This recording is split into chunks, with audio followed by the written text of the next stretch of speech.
Are you familiar with this kind of music? Perhaps it reminds you of something. Recently, we talked about the scholastic worldview where reason and science wasn't very welcome. But soon after such paradigm, people realized that there is indeed an external reality which we need to explore.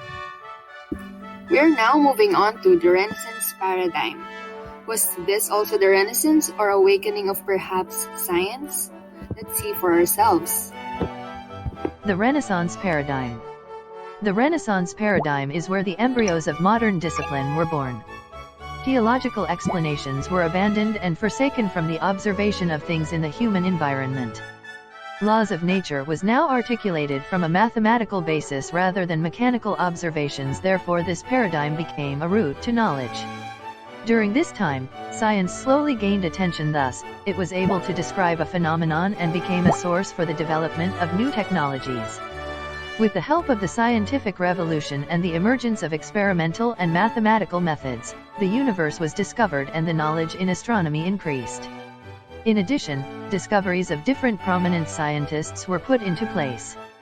Nicolaus Copernicus abandoned the geocentric worldview in favor of the new heliocentric theory, which considers all planetary movements to be perfectly circular, and this theory was later improved by Tycho Brahe. Giordano Bruno proposed that we have an infinite universe and world. He was later sentenced and burned to death because of his beliefs contending the Church. Johannes Kepler proposed the three laws of Kepler, which proves the elliptic nature of planet orbiting. Galileo Galilei invented the telescope, and he used an experimental and mathematical approach that led to the discovery of the universe being larger and more diverse. This is also where the science and religion was separated. Because of his discoveries, the mechanistic worldview emerged. The mechanistic worldview believes that the world of nature is the field of science. This is a shift of asking why does this exist, to how does this exist.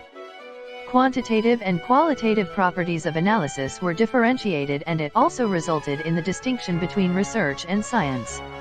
Lastly, in this era, René Descartes also proposed the idea of dualism, which extended the separation of science and religion to one between the body and mind.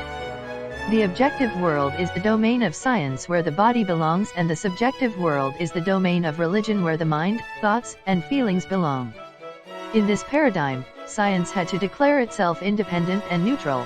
Concepts such as impartiality and objectivity became relevant, influencing modern civilization strongly than religion.